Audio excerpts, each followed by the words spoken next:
Ribuan meter di bawah ombak Samudra Pasifik yang hangat, ada sebuah jurang yang sangat dalam, sebuah zona di mana tekanan air mampu menemukan baja dan suhu mendekati titik beku. Selama bertahun-tahun para ilmuwan yakin bahawa tidak mungkin ada kehidupan di tempat seperti itu. Terlalu gelap, terlalu dingin, terlalu kejam bagi makhluk manapun untuk bertahan.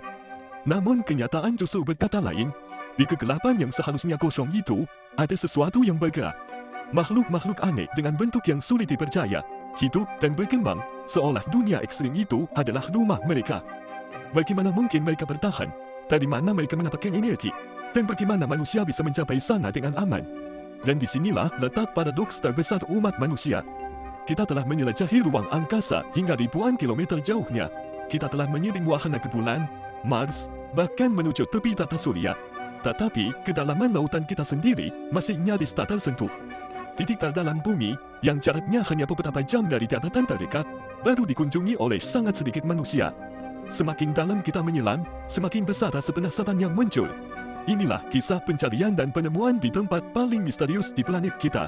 Titik terdalam bumi yang bernama Palung Mariana. Untuk memahami bagaimana Palung Mariana pertama kali ditemukan, kita harus kembali ke masa lalu, sekitar 150 tahun yang lalu, jauh sebelum kapal selam modern dan teknologi canggih tercipta. Tahun 1873, di tengah Samudra Pasifik yang tampak tenang, sebuah kapal layar Inggris bernama HMS Challenger menjalankan misi besar iaitu memetakan kedalaman lautan dunia. Caranya sederhana, tapi sangat melelahkan. Mereka menurunkan pemberat timah ke laut sambil mengulur tali basah meter demi meter hingga pemberat itu menyentuh dasar samudra. Biasanya dasar laut akan mereka temukan pada kedalaman sekitar 3 hingga 4 km. Namun pada suatu hari yang awalnya tampak biasa, sekitar 2,000 km di timur Filipina, sesuatu yang aneh terjadi. Pemberat itu terus turun dan terus turun. Bayangkan pada kru di atas kapal kayu itu, mereka berdiri gelisah menyaksikan tali terus diulur melewati batas yang mereka kenal. Seolah-olah mereka sedang mengintip ke dalam jurang tak berujung yang bisa menelan apapun yang mendekat. Tali itu melewati 6 km, lalu 7 km, dan belum berhenti. Akhirnya, pada kedalaman lebih dari 8 km, pemberat itu berhenti. Ia menyentuh sesuatu yang tak pernah mereka bayangkan sebelumnya. Saat itulah mereka sadar, mereka baru saja menemukan sebuah jurang laut yang luar biasa dalam. Jurang itu kemudian kita kenal sebagai Palung Mariana. Namun yang lebih mengejutkan lagi, di dalam palung itu ternyata masih ada titik yang jauh lebih mengerikan. Sebuah titik terdalam yang kelak dinamai Challenger Deep sebagai penghormatan kepada kapal yang menemukannya. Kedalamannya mencapai sekitar 11 km. Untuk membayangkan betapa dalamnya itu, bayangkan Gunung Everest, gunung tertinggi di dunia. Jika Everest ditenggelamkan ke dalam Challenger Deep, puncaknya masih akan berada 2 km di bawah permukaan laut. Dengan peralatan sederhana dan metode yang sangat primitif, para ilmuwan HMS Challenger secara tak sengaja membuka sebuah fakta mengejutkan, bahawa bumi menyimpan sebuah luka besar, lubang raksasa yang jauh lebih dalam dan lebih gelap dari apapun yang pernah terpikirkan manusia. Lalu kenapa disebut Mariana? Nama itu berasal dari Kepulauan Mariana, sebuah gugus pulau yang menjadi patokan lokasi palung tersebut. Kepulauan itu sendiri dinamai oleh bangsa Spanyol pada abad ke-17 untuk menghormati Ratu Mariana dari Australia. Begitulah akhirnya palung terdalam di dunia mewarisi nama yang sama. Setelah Palung Mariana ditemukan, para ilmuwan mulai mengajukan pertanyaan besar. Mengapa lubang sedalam itu bisa terbentuk? Palung itu bukan sekedar cekungan biasa, tetapi jejak dari kekuatan raksasa yang membentuk bumi selama miliaran tahun. Untuk memahaminya, bayangkan bumi seperti sebuah bola besar, yang permukaannya terdiri dari potongan-potongan raksasa yang disebut lempeng tektonik. Lempeng-lempeng ini dapat berupa benua maupun dasar lautan. Kita bisa membayangkannya seperti bongkahan-bongkahan besar yang mengapung dan berenang perlahan di atas lapisan batuan panas dan cair yang kita sebut magma. Meskipun bergeraknya lambat, hanya beberapa sentimeter per tahun, pergerakan ini cukup kuat untuk mengubah bentuk planet kita. Di Samudra Pasifik terjadi sebuah proses geologi yang sangat dramatis. Lempeng Pasifik, yang merupakan salah satu lempeng terbesar di dunia, membawa kerak samudra yang sudah sangat tua. Usianya bahkan mencapai 170 juta tahun. Lempeng ini terus bergerak perlahan ke arah barat, seperti berada di atas ban berjalan raksasa yang tak pernah berhenti. Perjalanan panjang lempeng tua ini akhirnya membawanya bertemu dengan lempeng Filipina yang lebih muda dan lebih ringan. Ketika dua lempeng dengan karakter berbeza bertemu, terjadilah tabrakan besar yang menghasilkan perubahan bentuk bumi. Lempeng Pasifik yang lebih berat dipaksa menunduk, melengkung, dan akhirnya terseret masuk ke bawah lempeng Filipina. Proses penenggelaman lempeng inilah yang disebut subduksi. Subduksi bisa dibayangkan seperti mendorong tepi papan besar ke bawah papan lainnya. Bagian yang tenggelam itu perlahan masuk ke dalam perut bumi yang panas. Dan pada garis pertemuan kedua lempeng itulah terbentuk sebuah cekungan yang sangat dalam. Cekungan itu adalah palung Mariana. Namun, subduksi tidak berhenti hanya pada pembentukan palung. Energi yang timbul dari pergeseran lempeng yang besar dan terus-menerus ini merupakan sumber dari sebagian besar gempa bumi yang terjadi di dunia. Bahkan diperkirakan sekitar 90% gempa bumi di planet kita berasal dari zona-zona pertemuan lempeng seperti ini. Selain itu, proses tersebut juga memicu munculnya deretan gunung berapi yang mengelilingi Samudra Pasifik. Rangkaian gunung berapi ini membentuk sebuah zona berbentuk lingkaran yang dikenal sebagai cincin api Pasifik atau Pacific Ring of Fire, sebuah wilayah yang terkenal karena aktivitas geologinya yang sangat kuat. Setelah kita memahami bagaimana palung Mariana terbentuk, kini kita berhadapan dengan tantangan terbesar yang ada di kedalaman itu. Bukan magma, bukan gempa bumi, dan bukan pula panas dari perut bumi. Penjaga paling menakutkan di tempat ini adalah sesuatu yang tidak terlihat tetapi kekuatannya mampu menghancurkan apa saja, yaitu tekanan air. Semakin dalam seseorang menyelam, semakin besar beban air yang menekan dari segala arah. Setiap meter kedalaman menambah tekanan batu, dan ketika seseorang mencapai dasar palung Mariana, tekanan itu meningkat hingga tingkat yang sulit dibayangkan manusia. Tekanan di sana lebih dari 1000 kali lipat tekanan yang kita rasakan di permukaan laut. Untuk menggambarkan seberapa kuat tekanan tersebut, bayangkan anda meletakkan 1 ton beban di atas kuku ibu jari. Berat itu setara dengan seekor badak dewasa yang berdiri tepat di atas jari anda. Itulah kondisi yang harus dihadapi semua benda atau makhluk yang berada di Challenger Deep. Tekanan sebesar ini pada dasarnya adalah mekanisme alam untuk menolak kehidupan. Pada tingkat ekstrim itu, sel-sel makhluk hidup bisa rusak, struktur tubuh dapat hancur, dan banyak proses biologis tidak bisa berjalan. Bahkan teknologi manusia pun seringkali tidak mampu menghadapinya. Kapal selam militer yang paling canggih sekalipun umumnya hanya berani turun hingga sekitar 1,5 kilometer. Lebih dalam dari itu, risiko kerusakan total sangat besar. Kedalaman yang lebih ekstrim dikenal sebagai zona kehancuran. Pada tahun 2014 misalnya, sebuah kendaraan eksploitasi tak berawak yang dirancang khusus untuk menahan tekanan laut dalam tetap saja hancur berkeping-keping. Kendaraan itu mengalami implosion, sebuah kehancuran mendadak ketika tekanan luar menghancurkan seluruh strukturnya. Palung Mariana benar-benar menjadi ujian akhir bagi teknologi, perhitungan ilmiah dan keberanian manusia. Lingkungan ini seolah diciptakan untuk menyembunyikan rahasianya dari siapapun yang mencoba mendekat. Namun di balik kondisi yang tampak mustahil ini, sebuah keajaiban terjadi.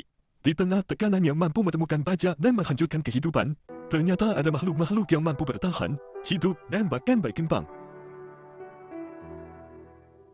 Ketika manusia berhadapan dengan kekuatan alam yang mampu menghancurkan apapun, muncul satu pertanyaan yang selalu sama.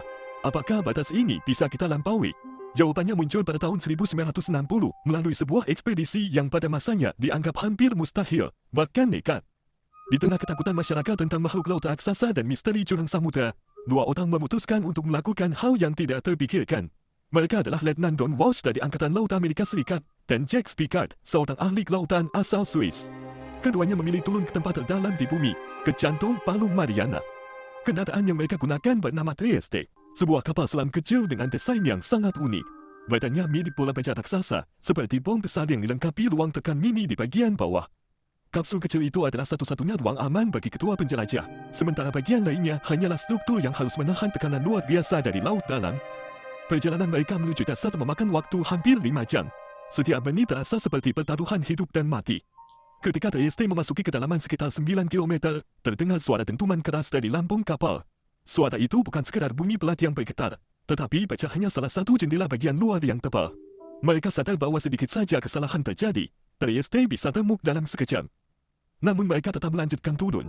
Tidak ada kepanikan, hanya keyakinan bahwa mereka harus menyelesaikan apa yang telah dimulai. Ketika akhirnya Trieste tiba di dasar Challenger Deep, pandangan mereka sangat terbatas. Hanya ada 2 jendela kecil berdiameter sekitar 5 cm dan cahaya lampu yang berambat ke air keruh di sekeliling mereka. Lalu sesuatu yang mengejutkan terjadi. Mereka melihat bayangan bergerak. Di tempat yang selama ini dipercaya mustahil menjadi habitat makhluk hidup, Walsh dan Pickard mencatat keberadaan seekor ikan pipih yang berenang perlahan. Di tengah tekanan yang bisa meremukkan baja, ternyata ada kehidupan. Itu menjadi pengamatan pertama yang mengonfirmasi keberadaan makhluk hidup di titik terdalam bumi. Apa yang mereka lakukan begitu berbahaya dan begitu ekstrim, sehingga selama lebih dari 50 tahun, tidak ada yang berani mengulangnya. Bandingkan dengan hal ini, lebih dari 7.000 pendaki telah mencapai puncak Gunung Everest. 12 orang telah berjalan di bulan, tetapi hanya segelintir manusia yang pernah turun ke Challenger Deep. Barulah pada tahun 2012, keberanian itu muncul kembali. James Cameron, sutradara film terkenal, melakukan penyelaman solo pertama menggunakan kapal selam buatannya yang dinamai sangat tepat, Deep Sea Challenger. Ia menghidupkan kembali mimpi untuk menjelajahi dunia yang hampir tidak tersentuh manusia. Penyelaman-penyelaman ini, baik yang dilakukan setengah abad lalu maupun yang dilakukan pada era moden, menunjukkan satu hal penting. Palu Mariana bukan sekadar jurang kosong yang sunyi. Ia adalah dunia tersendiri, penuh misteri, yang hanya terbuka bagi mereka yang cukup berani untuk menantang batas terakhir di planet ini. Untuk benar-benar memahami apa yang dilihat para penjelajah di dasar Palu Mariana, kita harus mengikuti jalur penyelaman yang mereka tempuh. Sebuah perjalanan menembus lapisan-lapisan laut yang seolah memisahkan dunia manusia dari dunia yang asing, gelap dan nyaris tidak tersentuh. Kita memulai perjalanan di zona archipelagik, dari permukaan hingga kedalaman sekitar 200 meter. Inilah lautan yang kita kenal. Cahaya matahari masih melimpah, warna biru laut tampak jelas, dan kehidupan tumbuh subur. Fotosintesis di zona ini bahkan menyuplai oksigen untuk separuh planet. Ikan-ikan kadang, lumba-lumba hingga plankton, semuanya hidup dalam harmoni cahaya. Namun saat kita turun lebih dalam, cahaya mulai memudar. Pada kedalaman sekitar 200 hingga 1000 meter, kita memasuki zona mesopelagik yang sering disebut sebagai zona senja. Cahaya matahari masih ada, tetapi sangat redup dan hanya berupa kilau biru samar. Tidak ada lagi tanaman yang bisa hidup di sini. Dunia ini dipenuhi kilatan bioluminesensi, cahaya aneh yang diciptakan makhluk-makhluk laut dalam. Mereka menggunakannya untuk berkomunikasi, menyamarkan diri, atau menipu mangsa. Melanjutkan perjalanan ke bawah, kita tiba di kedalaman 1000 hingga 4000 meter. Wilayah yang dikenal sebagai zona batipelagik atau zona tengah malam. Di sini, kegelapan total berkuasa. Tidak ada lagi cahaya matahari yang mampu mencapai tempat ini. Suhu air hanya sekitar 4 derajat Celcius, dan tekanan mulai menjadi musuh yang tak terlihat. Makhluk-makhluk di zona ini beradaptasi dengan cara yang menakjubkan. Ada ikan dengan mata raksasa untuk menangkap cahaya bioluminesensi sekecil apapun. Ada juga makhluk yang memilih untuk tidak memiliki mata sama sekali, mengandalkan indera tekanan atau getaran untuk mencari mangsa. Di sini pula kita menemukan anglerfish, pemangsa mengerikan yang menggantungkan umpan bercahaya di depan mulutnya. Zona ini juga menjadi panggung fenomena gigantisme laut dalam, di mana beberapa makhluk seperti cumi-cumi raksasa tumbuh jauh lebih besar dibanding kerabatnya yang hidup di permukaan. Dalam dunia yang miskin makanan, ukuran tubuh raksasa menjadi keuntungan untuk bertahan hidup lebih lama tanpa makan. Jika kita terus menyelam hingga kedalaman 4000 hingga 6000 meter, kita memasuki zona abisopelagik. Suhu tetap dingin, tekanan semakin brutal dan kehidupan semakin jarang. Dunia ini sunyi, luas, dan nyaris tidak bergerak. Di sinilah beberapa makhluk aneh seperti sea cucumber laut dalam, tripod fish, dan ubur-ubur transparan dapat ditemukan. Namun, Palu Mariana masih menyimpan satu lapisan terakhir. Sebuah dunia ekstrim yang hanya dimiliki oleh palung-palung terdalam di bumi. Kedalaman lebih dari 6000 meter ini dikenal sebagai zona hadal pelagik atau zona hadal. Inilah wilayah Challenger Deep, titik terdalam yang pernah ditemukan manusia di seluruh planet. Saat memasuki zona ini, kita benar-benar meninggalkan dunia yang kita kenal. Tekanan datang dari segala arah, menghimpit setiap molekul. Pada kedalaman ini, tekanannya mencapai lebih dari 1100 kali tekanan udara di permukaan. Tidak ada ruang untuk kesalahan. Bahkan bahan logam yang sangat keras pun bisa diremukan seperti kertas. Dalam perjalanan lampaui 8000 meter, kita menembus batas terakhir kemampuan ikan bertulang. Zona hadal mendapatkan namanya dari Hades, dewa dunia bawah dalam mitologi Yunani. Sebutan yang tepat karena apapun yang hidup di wilayah ini harus menghadapi kondisi yang lebih ekstrim daripada tempat manapun di bumi. Suhu air di sini selalu mendekati titik beku. Arus dingin dari samudra Antartika mengalir hingga ke dasar palung, membuat wilayah ini berada dalam keadaan dingin permanen. Cahaya tidak pernah mencapai tempat ini. Kegelapan begitu total hingga tidak ada arah atau bayangan. Bila Anda menyalakan lampu, cahayanya hanya akan tampak seperti kabut tipis yang tenggelam dalam lumpur air. Dasar palung dipenuhi lumpur halus yang tercampur dengan partikel vulkanik dan sisa-sisa makhluk yang mati di atas. Setiap butir makanan yang berhasil mencapai dasar ini adalah hadiah keberuntungan. Yang sampai ke sini hanyalah serpihan kecil organik yang turun perlahan, yang disebut salju laut. Seluruh ekosistem di zona hadal bertahan hidup dari sisa-sisa kehidupan yang tidak pernah mereka lihat. Namun meski tampak mustahil, di tengah tekanan menghancurkan dan kegelapan abadi ini, kehidupan tetap menemukan caranya. Di permukaan bebatuan palung, kita menemukan lapisan tebal biofilm mikroba. Makhluk ini hidup tanpa cahaya matahari. Mereka melakukan kemosintesis, iaitu menciptakan energi dari zat kimia di bebatuan atau dari gas-gas yang muncul di celah kerak bumi. Dalam dunia ini, batuan bukan lagi benda mati. Batuan adalah sumber makanan. Di atas lumpur, kita melihat makhluk-makhluk yang bentuknya menantang logika. Ada amfipoda raksasa, sejenis udang kecil yang di permukaan hanya berukuran beberapa milimeter, tetapi di sini bisa tumbuh sebesar kepalan tangan manusia. Ukuran besar ini adalah hasil dari fenomena gigantisme laut dalam yang memberi mereka kemampuan untuk menyimpan energi lebih lama di tempat yang sangat kekurangan makanan. Lalu ada makhluk paling terkenal dari Palung Mariana, Mariana Snailfish. Ikan ini tidak memiliki tulang keras, tubuhnya transparan, lunak dan tampak rapuh. Tetapi justru karena itulah ia dapat bertahan dari tekanan yang akan menghancurkan hewan bertulang. Mereka adalah predator utama di dasar palung, makan amfipoda dan organisme kecil lain yang terperangkap dalam lumpur. Namun penemuan yang paling mengejutkan adalah Xenophaeophore. Makhluk ini hanyalah satu sel tunggal, tetapi bisa tumbuh sebesar bola kaki. Tidak ada organisme bersel satu lain di dunia yang mencapai ukuran seperti ini. Para ilmuwan menganggapnya sebagai salah satu bentuk kehidupan paling tangguh karena mereka dapat hidup di tekanan yang akan menghancurkan sel-sel biasa dalam sekejap. Semua ini hanyalah sebagian kecil dari kehidupan di bawah sana. Hingga hari ini, para peneliti baru mengidentifikasi sekitar 400 spesies di seluruh zona Hadal. Jumlah yang sangat kecil bila dibandingkan dengan satu danau air tawar. Artinya, apa yang telah kita temukan mungkin hanya sebutir pasir dari seluruh misteri yang ada di dasar bumi. Inilah ironi terbesar Palung Mariana. Tempat yang seharusnya tidak ada mah bagi kehidupan, justru menjadi salah satu contoh paling kuat tentang bagaimana kehidupan bisa menyesuaikan diri, bertahan dan berkembang di tempat yang bahkan cahaya tidak sanggup menjangkaunya. Kisah ini belum berakhir. Setiap meter kedalaman masih menyimpan kemungkinan penemuan baru, dan apa yang tidak dapat kita lihat di kegelapan abadi itu, mungkin jauh lebih banyak daripada yang sudah kita ketahui. Kita telah menempuh sebuah perjalanan yang hampir mustahil. Dari permukaan Samudra Pasifik yang tenang, turun melewati lapisan demi lapisan kegelapan, hingga akhirnya mencapai zona hadal yang penuh tekanan. Kita melihat sendiri bahawa Palung Mariana bukanlah ruang kosong yang sunyi, melainkan sebuah dunia tersembunyi yang tetap berdenyut di bawah tekanan dan kegelapan yang tak terbayangkan. Inilah salah satu ironi terbesar di planet kita. Kita sudah mengirimkan wahana untuk menjelajahi bulan-bulan jauh di tata surya. Kita telah memetakan gunung-gunung di Mars. Namun, kita justru mengetahui jauh lebih sedikit tentang lebih dari setengah permukaan bumi yang kita tinggali. Bayangkan betapa terbatasnya pengetahuan kita. Hampir semua yang kita ketahui tentang Palung Mariana berasal dari beberapa kali penurunan kamera dan kapal selam kecil ke satu lokasi yang sama.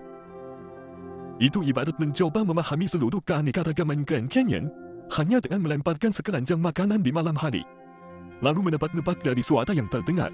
Itu membuat kita bertanya, seberapa banyak rahasia yang masih tersembunyi dalam kegelapan abadi itu? Makhluk hidup yang ditemukan di sini, mulai dari mikroba pemakan batu hingga ikan transparan yang mampu bertahan di tekanan luar biasa, telah membuka cara pandang baru tentang batasan kehidupan. Mereka memberi petunjuk tentang evolusi dan mungkin tentang jenis kehidupan yang mampu bertahan di lingkungan paling keras di alam semesta. Palung Mariana adalah perbatasan terakhir, tempat di mana ilmu pengetahuan dan rasa penasaran manusia saling bertemu. Kita hanya bisa berharap bahawa para ilmuwan di masa depan akan diberi kesempatan dan teknologi untuk terus menyinari tempat-tempat gelap ini. Sampai hari itu tiba, jurang terdalam di bumi akan tetap menjadi monumen bagi kekuatan alam yang tak tertandingi, sekaligus pengingat bahawa masih ada dunia lain di bawah kita yang menunggu untuk dipahami dan ditemukan. Terima kasih sudah menonton dan sampai jumpa.